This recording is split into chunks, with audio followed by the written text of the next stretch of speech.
Hey everyone, welcome back to Candid Conversations with your CPA. I have with me today Charlotte Parker, who now publishes the Head magazine. Charlotte, introduce yourself for us. Hi, I'm Charlotte Parker and I publish headmagazine.com.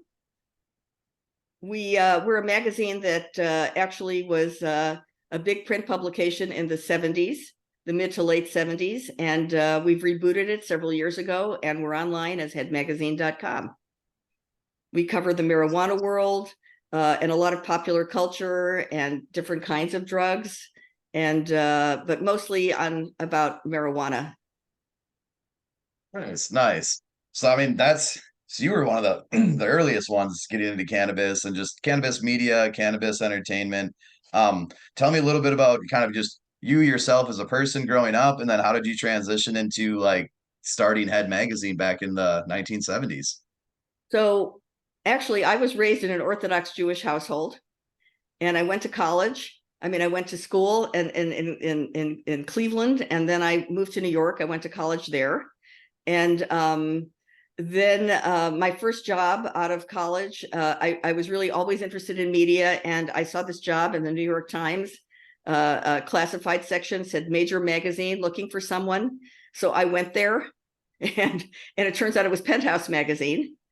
And I thought, okay, that's big, and there were like so many girls there in the waiting room, waiting to be hired. But fortunately, they picked me.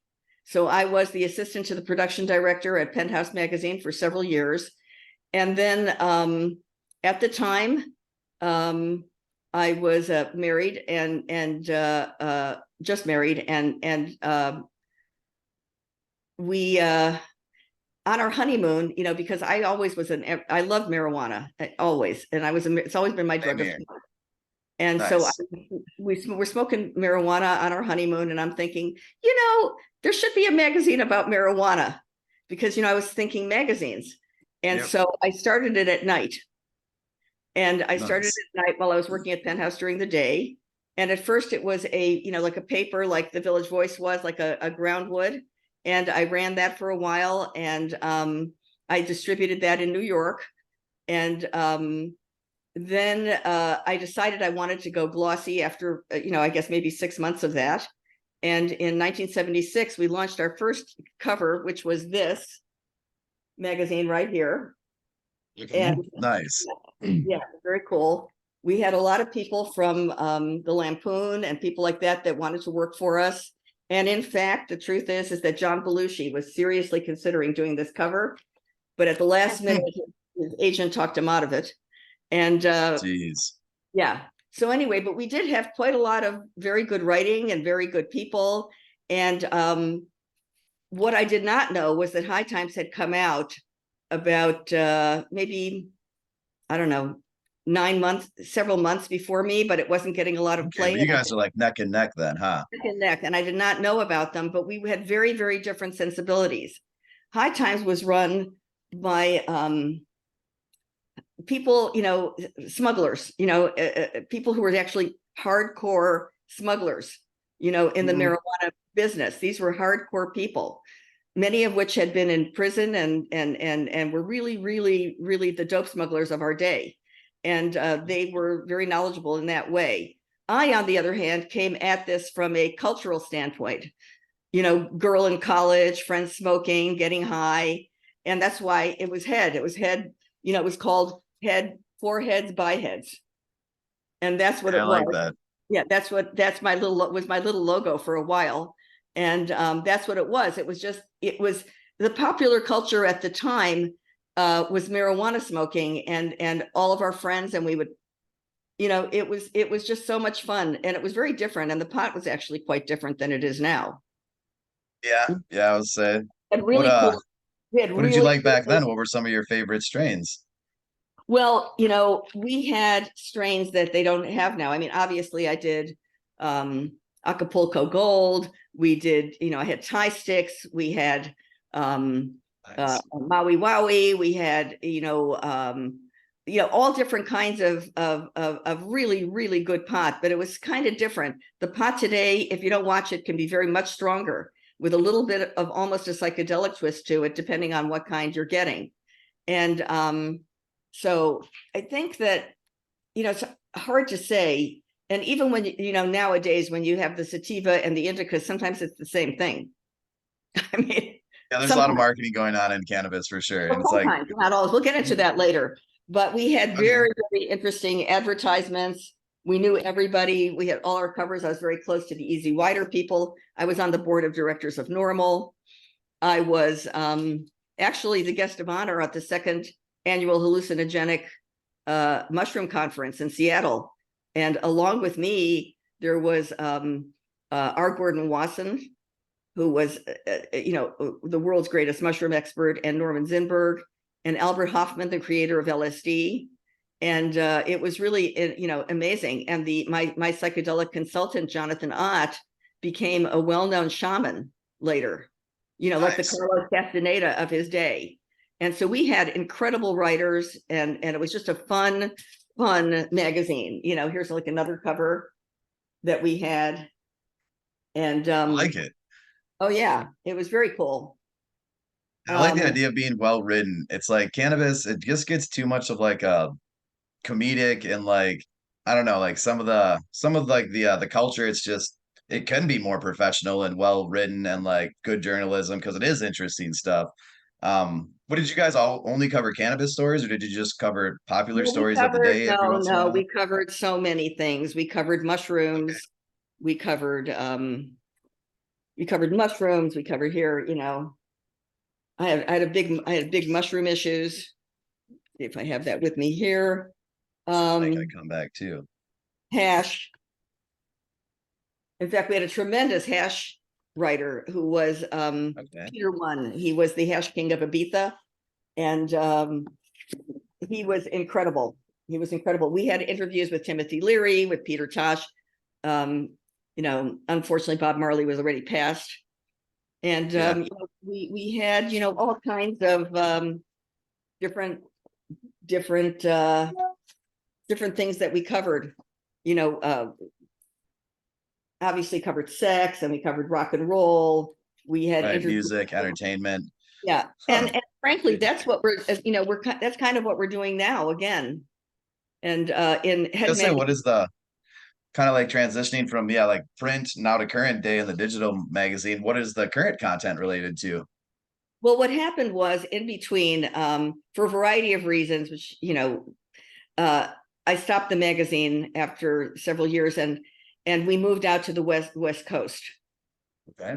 Um, I So when I published the magazine, at the time, my name was Charlotte Greenberg, but we got divorced here in California, and then I later remarried, and my husband is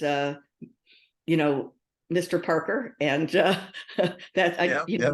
we've been married for quite a long time now, and he's my partner in all things. And uh, so I went into a different industry. I was in entertainment public relations for a long time and handled quite a lot of big stars, and and movies and television, and all different kinds of things, and through the years, and was and worked in the world of bodybuilding and all kinds of different things in that.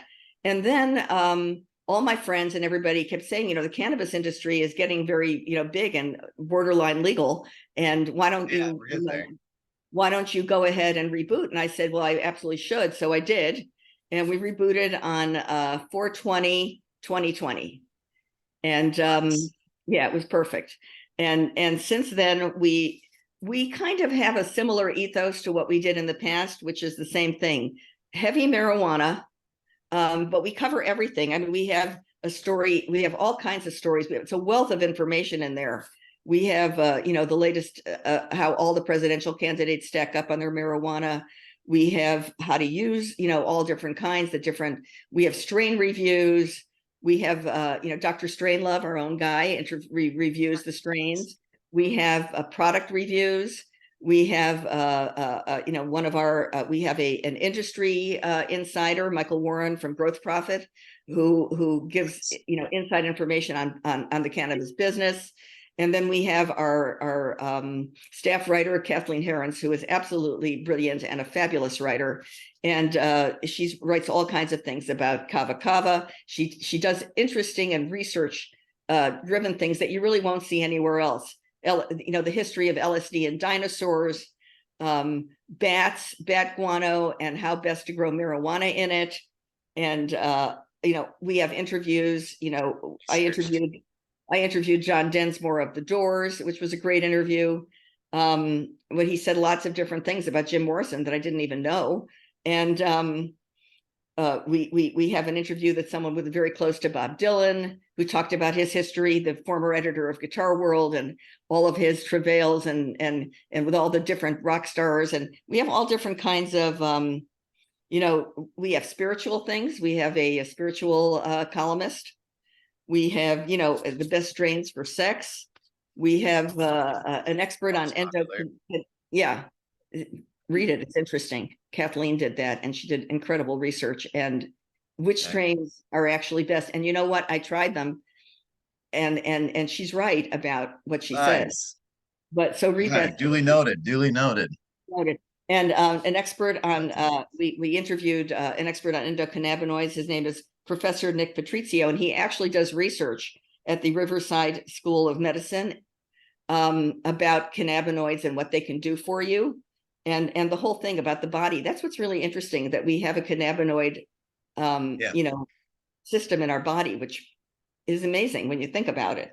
And then Dr. Michael Moskowitz, I'll end with this one. Dr. Michael Moskowitz, who is a leading pain medicine, cannabis pain medicine pioneer.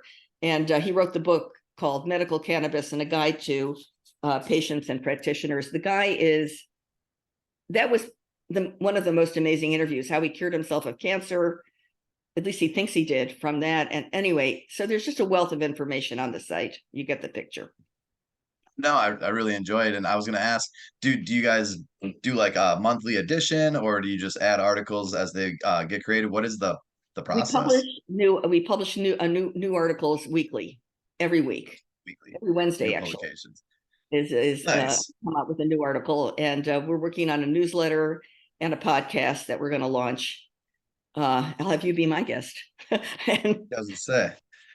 Very cool. Very cool, man. I have few questions specifically, just kind of things that popped into my head, because it's a very interesting journey. Like when you started talking about working nights, like one entrepreneur to another, I'm like, yeah, I started when I still had my corporate job, like building my own business. And it's like, it is like, it's lonely starting out. It's nights and mornings and weekends before the day job. So just being that you were entrepreneurial when you launched the magazine in 75 and relaunching to the digital version in 2020, from an entrepreneurial perspective, Charlotte, like how would you say that landscape has changed from starting a business in the 70s versus starting a business in 2020, just out of personal curiosity? Yeah, I mean, I think sometimes it's the same and sometimes it's different because we're different.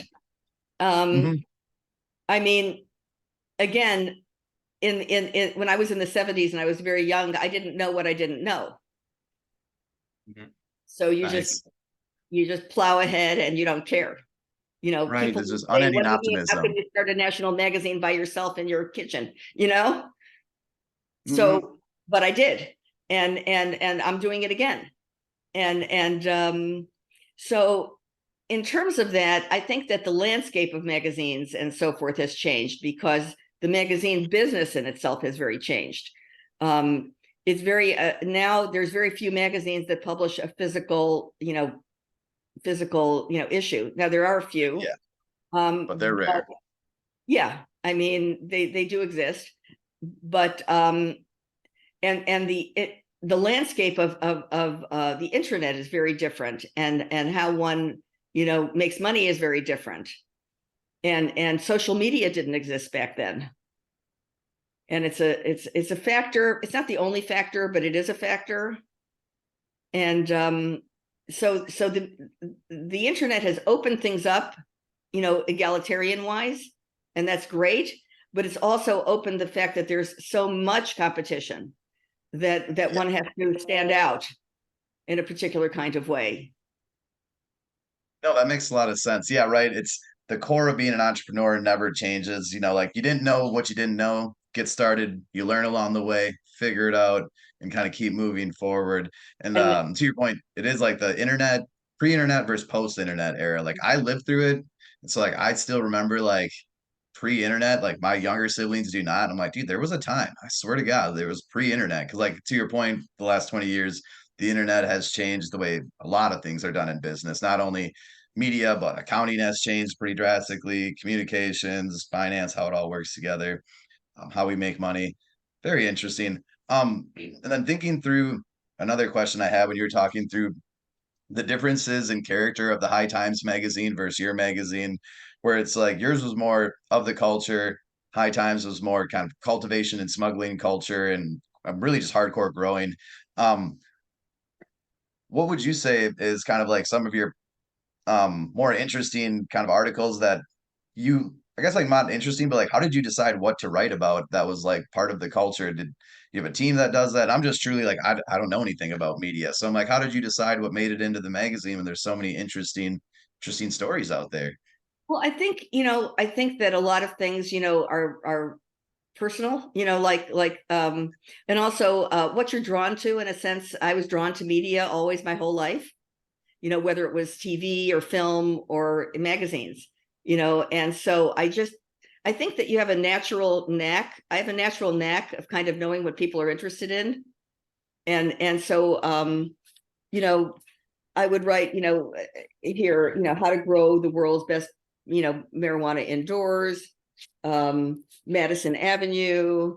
I would say it says how to make hash oil in your kitchen. We have fiction reviews. We had and a lot of times what it is I'll go to writers, I'll have something in mind, but other times they come to me with something in mind. And they say, would you be interested in X? And I would say, yeah, that sounds really, really good.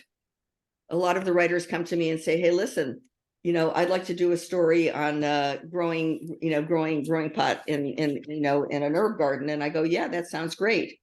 I mean, so like this one, I'm a big, I'm an animal advocate. So I would do a lot of that, in my stuff with, whales. And I mean, Love animals.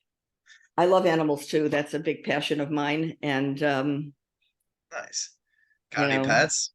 Any dogs or cats? I'm a dog It's guy. funny that I had all these cats, and then the last one just passed away, and I'm just, Sorry crushed. to hear that. Yeah, I know. I'm grieving, and so I'm trying to figure out where to go forward. I kind of want I don't know if I'm going to get a dog or a dog and a cat or a dog and two cats, or I don't know, but I'm definitely I find it very hard to live without an animal, but I have for the last little bit here till I can figure it out. Hey, same here, same here. I would vote dog. I'm a dog. I had a German Shepherd Husky for 10 years. Oh, Nina, I she love just German passed away a Shepherd. few months ago here, but she had 10 years. It was a good life. But to your point, it's like who motivates me to run in the morning? I don't really need to go outside and go on a run without having a dog. So I'm like, I got to get myself a dog again so I can get Yeah, back into running shape. there's nothing like an animal to be with you, because it's just so wonderful. Because even when I worked in Hollywood, it was just so great. I would come home to my animals and they didn't care who I knew or where I was or what I did or. Yeah, Mhm. they're just happy you're there. It's the same in like corporate. It's like whether I hit that deadline or had a terrible day at work or got the promotion, it's like Nina's just happy I'm home. She jumps on the bed, gives me a Yeah. hug. We go play some fetch. No, yeah, coming home and then they're just even hanging out. Now I work from home. And so like I liked having the intern with me. I could always pat her on the head. But I digress. I digress. I could talk about pets all day. Yeah. So thinking of through the cannabis culture and cannabis industry. So I Mhm. think they're kind of two different sides to the same coin. Right. And so just thinking through back when Head was getting started in the 70s, there really wasn't any legal cannabis industry to speak of. That came later on in the No, 2000s. yeah. I would tell yeah. No, I didn't even worry about that for some reason, and it was not legal. But I did it anyway because I thought it was cool. And I have quite a lot of Same here. editorials for all, also my vintage editorials are all in the headmagazine.com too, where I wrote about various issues about why, I was a very early proponent of legalizing marijuana. And Nice advocate. I was a Excellent. huge advocate. And as I said, I was on the board of directors of Normal at that time. You know, I was very, it just made no sense to me Hey, to have, same here, same here. I live in no, Wisconsin, and so we still don't have a medical program or a rec program. So like we're one of like the last 7 or 6 states in America that like we don't have any program. It's I like the know. 1970s. I have a It's friend pretty who lives wild. in, I have a friend who lives in Texas and she has epilepsy and she works for a federal company and she cannot take marijuana, which would very much help her, you know, And and that's why it's we're in the cannabis culture, so we get so engulfed in it. It's like sometimes you think that, we've won the war on drugs or that everybody's, it's a free market. And it's like, no, there's still a lot of markets that need to be opened up. And because even like the medical ones, there's 40 plus medical states, but rec, there's like 23. I think Minnesota was the 23rd state. So there's less than half of the states even have like easy access to adult use cannabis. So no, definitely applaud you for being one of the early advocates for legalization. And it does get lost a little bit in modern times, but it's like, no, like we still need to be doing lobby days, being involved, oh working yeah, with absolutely. the local governments and the state governments to kind of push this initiative forward. Cause like nothing happens unless we kind of drive it forward. I know you were actually just recently in DC with I one of my was. colleagues. Can you tell me a little bit about your experience in DC lobbying for driving Yes, the and cannabis there's industry even a forward? story in Head Magazine about that. But in any case, we did go and it was wonderful. And they put us in groups and we lobbied with various different Congress people and senators. And we talked to them and we put forth our agenda and explained. I mean, the big push on this one this time was for safe banking, Mhm. which is just Okay. absolutely necessary. I mean, it's Yeah, for sure.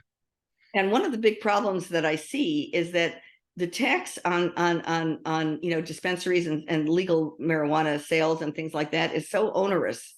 Yeah, And the 280E is onerous. yes, and the dangers that come from the illegal marijuana, growing. There's some huge articles here about the dangers of what they do. They pollute. They're criminals. Most, not all of them, but many are now Yeah. taken over by even foreign criminals, and they take over these places. They're scary. So I mean, the talk now that they're saying that maybe they'll move it from Schedule 1 to Schedule 3. I think that would be incredibly good. Um, I'm doing the research now. We're going to have a story next week or soon about what that means. What does that That's a hot mean? topic right now. Yeah. Yeah, how is that going to affect the people in the states where it has not yet? If it's federally Schedule 3. I mean, part of me Hey, worries that's a about, nice. yeah, That's part of applicable to me over in Wisconsin, so I'll be on my eye out for it. Any sneak peek? Like, what are you kind of learning I'll send about? you. If it, Yeah, I'll send you the article when it comes out because it's going to come out in the next week or two. I have a writer doing research on exactly what that means to who. Um, but you know, I'm worried about legalization in general. Full legalization, and I might be wrong about that, but part of me worries that the drug companies are going to take it over. One of the things I really like about the cannabis industry, and also, right now, because I also did an interview with another guy, it's a state by state thing. Now, if it's federal, what's the people now that in other words, the people in California, in Nevada, in a variety of yep, other places, yep. there. I mean, there's like my favorite edibles. We didn't have edibles, in the 70s. We had other stuff. And there's Mhm. there's no hash, by the way, right now. There's no real hash. There's no tie sticks. There's no, not really, there just isn't. It's Yep, it's yep. different. The Hmm. it's different. And we were hippies. I mean, we were 70s hippies. We weren't 60s hippies.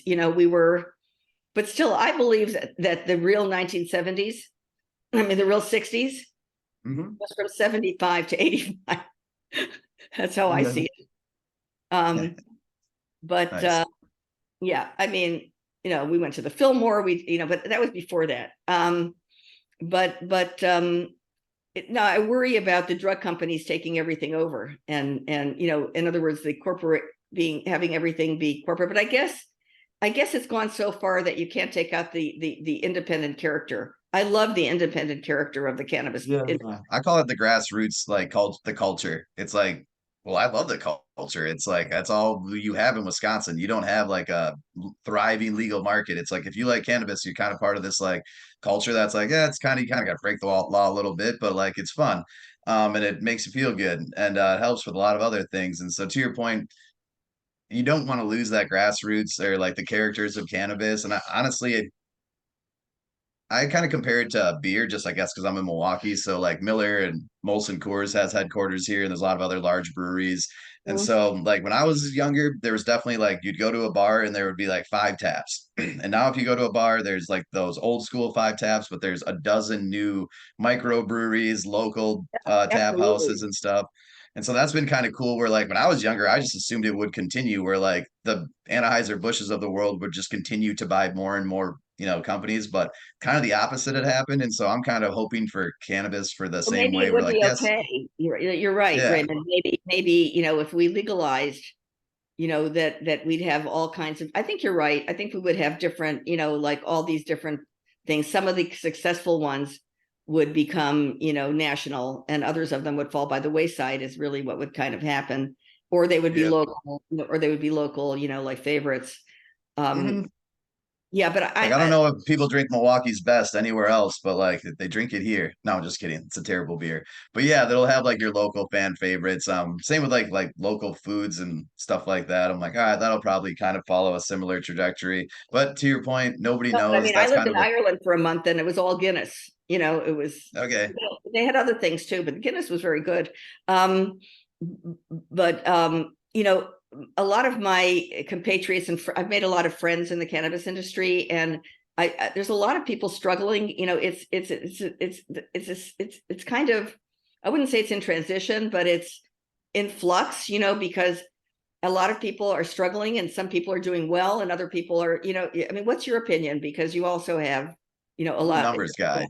Yeah, yeah. So what I would say is for sure there's been a price compression that's been going on for the last few months, if not a year and a half.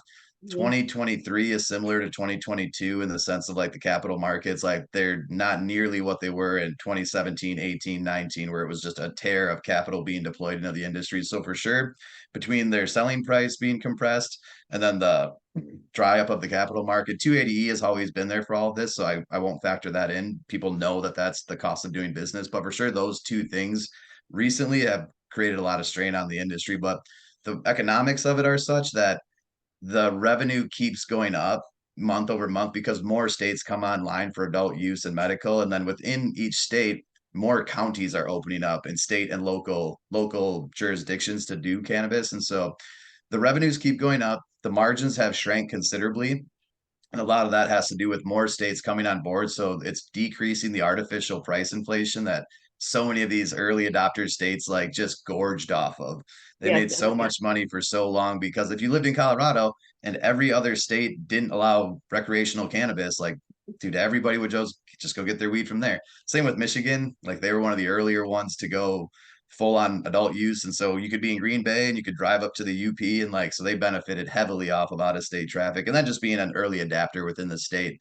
Like when a state goes online, if you're one of the first to market, you have a longer runway with higher profit margins. And then mhm. as more competition enters the state or the city, your margins will decrease. And so can't be a $30 billion company and nobody's making any money because then, it just wouldn't grow. But it's been growing every year. So I would say it's going to continue to grow, but you hit the nail on the head. Is there's like a transitionary period where, or like a flux period where the old ways are kind of dying off. And we would say like, not like old ways, but I would say non-traditional business is not becoming more and more the minority, and traditional business practices are stepping in. And it's not any slight towards the legacy market. It's just like they're be they're becoming, the numbers are getting bigger. And so like the tax implications are becoming more real. And as people, because like a lot of people want to legitimatize. And once they are legit and they're a small single location, they would prefer to be a multi-location operator where they could make more revenue, bring home more taxes after, have a better life for themselves, pay their employees more, pay their kids, way through college, all that stuff. And so I always like to make the delineation between MSOs and publicly traded cannabis companies because we know many small, like privately held companies that would love to be in multiple states. And some of them luckily have grown because they have great operators, great people, great SOPs, and they've able to take this business plan and recreate it in multiple states. So it's like I always try to be cognizant of like the fight is really with like the pubcos, like the publicly traded ones where essentially they have endless funds, they can do whatever they want. They have had all of the lobbyists forever because they're like billion-dollar companies, they're hundreds of millions of dollars company, whereas like cannabis, like a sizable, like respectable one, at least kind of like that I've been dealing with, is like 10 to 20 million. And if you're above 20 million in top line revenue, it's like, all right, like this is a serious company. So like there's just like a David and Goliath thing going on. And that was kind of a side tangent. But that's But kind a of good where one, I see the future a good going. one. And if one of the real positive things about going to Schedule 3 is that it's going to take away some of the onerous tax burden. Yeah. Because they have like investor money, they're on Wall Street, so they're publicly traded. So like they have the cash to weather the storm. And so it's these small companies that don't have the cash flows to kind of whether, for plethora of reasons, but that's why it's getting, descheduling it or rescheduling it, going away with 280E. It's only going to help the industry. Like, yes, it'll help the largest companies, but it'll also very much help the small and medium-sized companies, Yes, it which will, I would because argue need it the most. yes, because I think from my understanding, and again, I'm going to look into it, but my understanding is that it's going to take off 70% of the onerous tax burden, so that if it goes to Schedule 3, because they have, when it's considered a controlled substance like that, you have to pay extra, and you have to pay, Yeah, penalties, yeah. all kinds of Essentially it's Yeah, there's a whole rabbit yeah. hole of 280E, but you don't get a Yeah, lot of deductions and credits that normal businesses get. And so yeah, the effective right. tax rate can get pretty high. And so doing away with 280E would be like immediately add to the bottom line. Like they'll still have their Exactly. same cost of production and their revenue, but their take home cash will immediately increase. I There'll love obviously be a can of worms, but it'll be positive net. I love the cannabis industry because it is so creative and it's so inclusive, and the people in it are so nice. Yeah. Really, that's been my experience of it. And in terms of, but again, we a lot of times deal with the consumers, and the Mhm. consumers really vary. From Yeah. kids who want to have a good time. Now, again, we do not advocate for anybody under 18 21. Yeah, 18, whatever the age or is. 21, 18. because their brains are still forming, Yep. and they did studies. And so we don't really, in the same way that liquor should be legal, but I don't want my 12-year-old drinking it. Yeah. Everything Um, in moderation. yeah, but I'm saying then later, but there's all kinds of people of all ages who use it for all kinds of different reasons. I was like very surprised to find some of my very, straight-laced friends. And I think you look at me and you don't expect me to be the queen of cannabis either, you know? No, no. That's why I love it, bringing people together. And I mean, even culturally, like I've traveled quite a bit and I always got a chuckle out of that. Like I was in the Amazon smoking weed. I was just like, dude, there is weed in the Amazon jungle. It's in Mexico. It's in Europe. It's everywhere. It's in Southeast Asia, like floating around in Indonesia, kind of next to Bali. And just like everybody has weed. Everybody has mushrooms, really, for that matter. So I found it very fascinating that even every culture loves cannabis. Brings Oh, people speaking of together. mushrooms, we have a great story. I have a psilocybin maven, and we talk about ayahuasca. I interviewed Nice. one guy in ayahuasca here. Usually it's only in South America, but we found the one guy who does have a retreat in I think it's Vermont or somewhere, or it's in there. Okay. And then we have a guy who grows his own psilocybin, and I have a step by step of how to do that in your own house, and where to buy it, where to get it, how to do it, and how much to take and how to take it. And because you want to take Nice. a small amount, and so there's really a lot of things out there. But in terms of marijuana itself, is generally it's a pretty peaceful drug. You don't smoke marijuana and want to go out and do horrible things. Marijuana makes I you, hardly even want to party after I smoke. No, I yeah, hear you. you feel like good about things, and you feel like more relaxed about things. It actually promotes, I think, peace and love. I really do. Hey, you're preaching to the choir. I would agree. I would agree. I have just a few more questions and then we'll wrap this up. I want to be mindful of your time, Charlotte. So just the first question is related to mushrooms. So I found that very interesting. I mean, I've been taking mushrooms for a long time, been practicing, kind of enjoying it, both recreational and just kind of like medicinally. And I find it fascinating that now it's becoming mainstream within the last like 2 to 3 years. And maybe I'm like sheltered, so just I didn't really find it that in the mainstream, but I'm from Wisconsin, Green Bay Packers quarterback Aaron Rodgers, very Love famous Hall Aaron of Fame Rodgers. I quarterback. love him. Man, and he's like becoming a spokesperson. He was at Maps, and like for me, like being in the industry and living in Wisconsin, like I was really, excited about it. And it's just been interesting to hear the conversation starting in Wisconsin. Like Ray, you take mushrooms. Like, what is Aaron Rodgers talking about?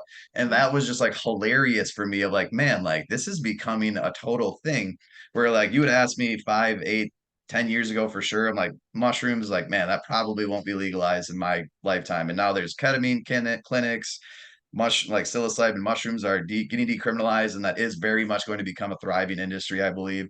Oh So yeah. what is your take on mushroom kind of how it's transitioned these last few years, and where do you see the psychedelics industry going, whether I see medicinally or the therapeutic? psychedelic industry having an easier ride than the marijuana industry. That's how I see it.